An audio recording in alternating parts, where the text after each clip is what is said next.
And so taking an isolationist view of business as personal success won't necessarily get the world that those business owners want to live in, but business can be a phenomenal force for change. You are on TCR Wednesday Drive with Mick Rad. Hope you're having a very fine Wednesday. It's been a bit of a crazy day here in the studio, but it's been very fun as well. And we've got another guest in the studio. Let me just introduce him. Now, when Adam Long was charged $450 per hour for a lawyer who took far too long to complete a simple legal request, yet still made simple errors, he set out to create a robotic lawyer who could actually get things done swiftly and right. Now he's the CEO of a legal artificial intelligence company that drafts court documents in under 10 minutes. The legal AI industry is fast evolving, with McKinsey estimating that 22 to 35% of legal jobs can already be automated. According to Adam Long, the future lawyer is not a human, it is a voice on your desk. He is joining us in the studio to talk about the possibility of robotic lawyers defending us in court and find out about his journey to getting there. G'day, Adam. Love it, image, Mick. Thanks for joining us here in the studio.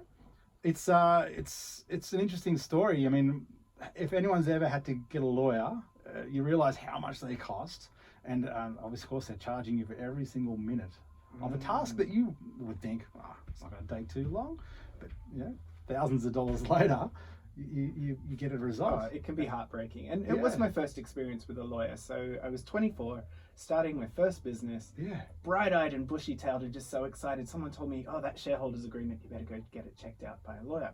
And I did, and $450 an hour for a 24-year-old, that was just mind-blowing money. And of course, the type of work they needed to do took quite a few hours. So to get something back and discover that the document had another client's name in it made me wonder what was going on all that time. Dodgy firm, wherever that was. Most people just complain on your Google reviews, but you know, what made you decide to take the step of getting from there to actually setting up and starting a legal AI business? Well, the good news was when I met David Litworth. So David Litworth is the genius behind Smarter Drafter and the original creator of the concept. Now, he's a very talented lawyer and exceptionally rare in that he's learnt to understand technology. Now, the law is not that different from computer code, really. The law is meant to be a set of logical rules, like code, that can be applied like computer code. Sure. And what lawyers do is navigate those codes. And of course, humans have biases, humans can get tired, humans can lose patience with clients explaining things, and there's actually a range of things that computers can do really well that make it well suited for this industry. So David Litworth created the first version of this software, and started working with him a couple of years ago to take it to the world. And was there some interest in it? Because I would dare say, this is probably a fairly obvious answer, but lawyers might be shivering in their boots a little bit. You know, if there's a way that they can be replaced by a robot. You know, people think factory workers would be replaced by robots, or checkouts, as we've seen, you know, are replaced by self-checkouts. Are lawyers worried that maybe this is going to take over their jobs? You know, some are, and there's certainly a trend in education that lawyers are getting encouraged to learn code as well as the law. It's one of those things where we'll never replace lawyers entirely, because for all the logical rules we can apply to the world, there's never enough logical rules to apply for everything. Sure. So there'll always be a role for lawyers to explore those edge cases. So we're not rid of lawyers yet. People like having a human telling them that everything's going to be okay. But it does represent an interesting trend overall, in that when we talk about robots coming for jobs, it's not just truck drivers, it's not just factory workers, it's actually going to really shake up the roles of people who are really intelligent, very well educated, and have worked a long time in their field.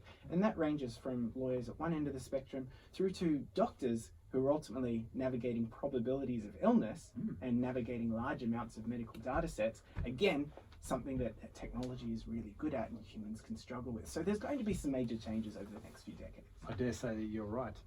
Now, Smart Draft has got a loyal clientele with over 300 clients. At what point did you realise that you're actually getting enough clients that this is going to be like a thing that you can keep going?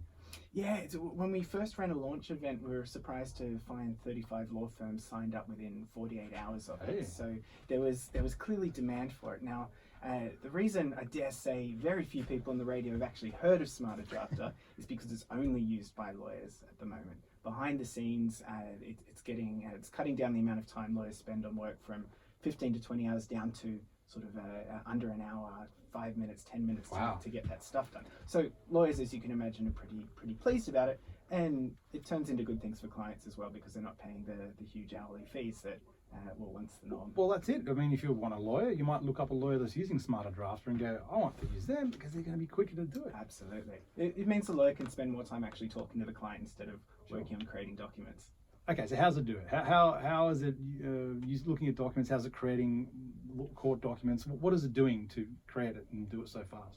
Yeah, so the types of documents it creates are typically commercial documents where there's a huge number of permutations of outcomes. So we've hired a team that we called the unicorns because lawyers with a coding background, they shouldn't exist.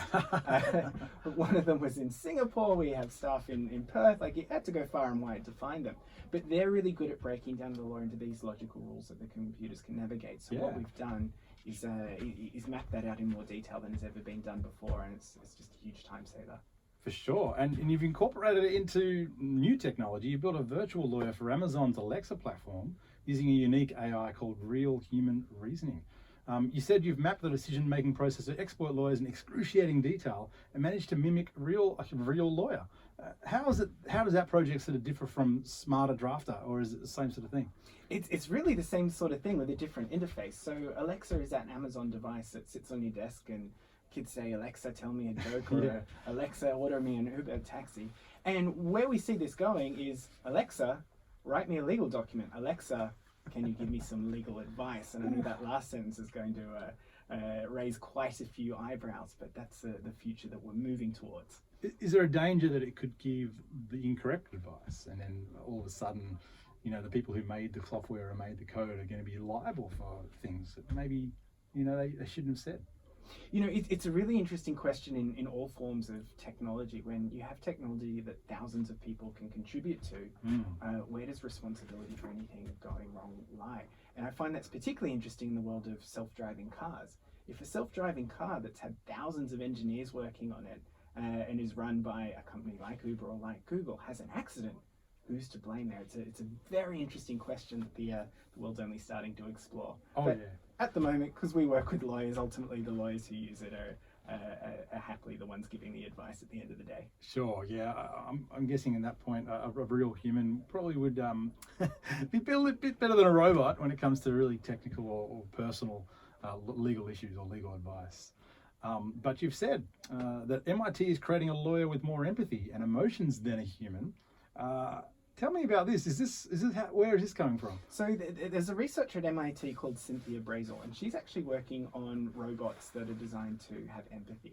Wow. And her first applications have been in education, so working with children, particularly children with learning impairments, and finding that robots, which you'd expect to be, robotic, are actually able to engage empathy with children. And some people won't be surprised at that. Anyone with a robotic vacuum cleaner, about a third of them have names. People connect with robots.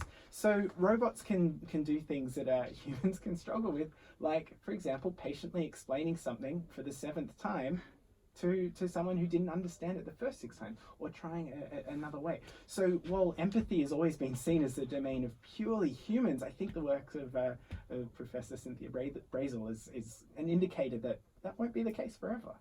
I can just see it now. Robots replacing teachers. It's coming in the future. I mean, robots don't get frustrated. They don't take sickies. It's a whole myriad of things you can think of. Now, Adam Long, you've also started the Ethical CEO, helping businesses expand and generate more traction. Tell us about this concept and what the Ethical CEO is all about. Yeah, sure. So I've now handed over the management of Smarter Drafter to David Litworth, who's doing some really amazing things with it now. In times gone by, I'm also better known for the sock company I started. Those who can't see us on the radio won't be able to see that my shoe is on the desk. Funky socks. So these are socks that support different charities. The ones I'm wearing support Room to Read. They give 3 books to schools in Southeast Asia. Another pair will plant 10 trees for every pair we sell through Trees for the Future. Oh, great. Matt Damon and Al Gore wear the socks. It's my claim to fame. Yeah. Matt Damon wears my socks. And that's now in David Jones and a few thousand stores around the world, starting from very humble beginnings just down the road at Glebe Markets. Cool. So in doing that, I've learned a few lessons about what it takes for ethical businesses to succeed, or what it means for businesses to focus on the legacy of the business owners and having a positive impact on the world. So I'm being called in by various businesses now to help them navigate that, everything from an accounting software based out of Adelaide through to Humanitix, which is an incredible tech charity, Okay. a ticketing platform that gives the booking fees to charity.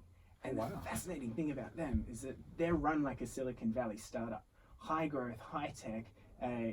You think you're in an episode of Silicon Valley just wandering around their offices, but they're generating hundreds of thousands of dollars for charity.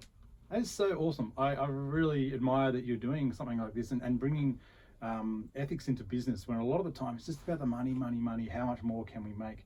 But as we know, businesses, they can share the wealth, as we all should share the wealth, and help people less fortunate. And if a business can do that, not only makes them look better, of course, but it also is helping a lot of people in the process. It's a win-win, right? It comes down to engineering the world we want to live in. Now, Yeah. you could have been the richest person in the universe 30 years ago, and you could not have a supercomputer in your pocket that would connect you with anyone anywhere in the world. And we take that for granted now with the smartphones in our pocket. Yeah. And so taking an isolationist view of business as personal success won't necessarily get the world that those business owners want to live in, but business can be a phenomenal force for change. And so this move towards social enterprise, ethical businesses, or just making sure that a traditional business has a positive impact is all about designing the world that we all want to live into. Well, it sounds like a world I want to be in, and I hope that you're a part of it. Adam Long, thank you so much for joining us on 2SER, and good luck with everything. Well, I hope I can talk to a robot lawyer one day. That might be better. I'm going to leave you right now with Swim Team. This is Forever and Ever. We'll sign off in just a little minute. 2SER.